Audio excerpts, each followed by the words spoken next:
Chairman Tengco, thank you for joining us at the IAG Academy Summit. Lots of very interesting information in the session we just had. Very interested, you've spoken recently a lot about the changes that PAGCOR is making and adding value to PAGCOR. Could you tell us a bit about the progress of those changes at the moment? Yes. As I had mentioned, first of all, thank you for giving me the opportunity to be able to expound on whatever questions you believe I should be answering. So thank you for that. With regard to the roadmap that I have lined up, very clear, number one is the privatization. Um, as I had mentioned, right now, we have a dual role. We're both the regulator and deregulated, which is not ethical and not proper at all. So the idea is now is to split and make PAGCOR purely a regulatory corporation. In doing so, we have to prepare for that. It is not as simple as just saying, oh, let's sell our assets. It's not as simple as saying, we tomorrow let's privatize. So there is a time that is needed so that we can prepare. One, to be able to prepare our people, because definitely with the privatization efforts, we will be we will have to retire many of those who are part of the operations group. Um, that will be a natural occurrence. So we have to prepare them by, I mean, not only physically by retiring, but also mentally. You know? So we have that is one.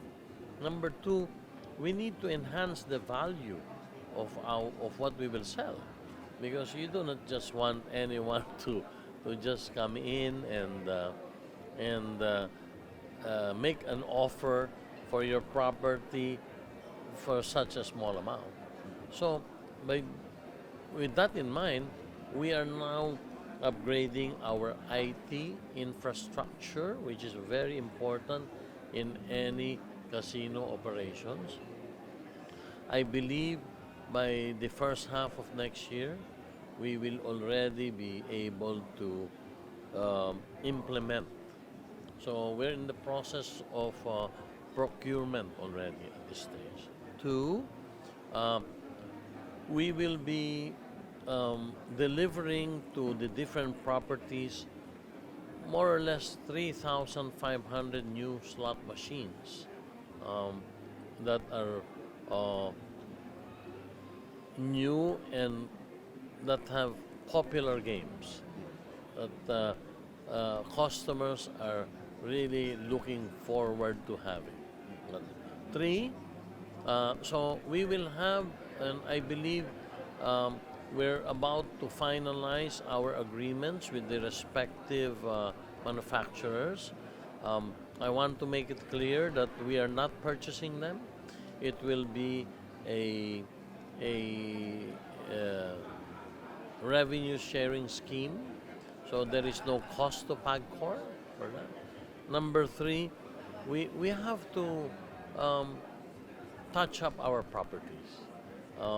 Unfortunately, the last few years, no efforts have been made for our properties to be at least renovated, change of carpets, have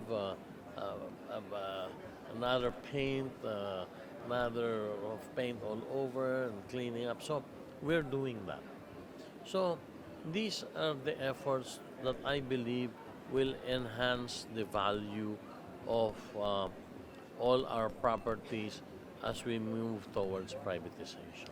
You also spoke on the panel just then a little bit about bringing in new technology, the introduction of technology into Philippines casinos.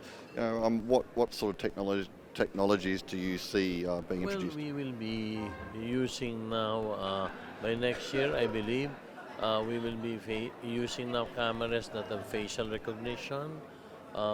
We are strengthening our software so we can detect um, transactions that are not within the bounds of law. So these are the enhancements that we are doing towards that thing of being able to upgrade what systems we have. And just finally, Chairman Tengco, as I said, it's great to have you here at the IAG Academy Summit. How important is it for these sorts of industry events to be brought to the Philippines?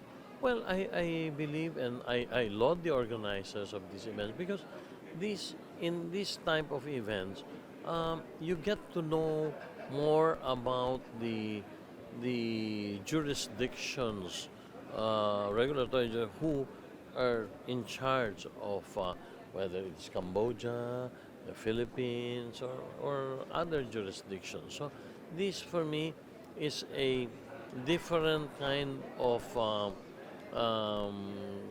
conference. We do not see suppliers, we do not see licensees of it, but rather here we see and meet people who are the ones who are leaders in terms of, especially the theme of in this morning of talking to regulators, the different policies, for example.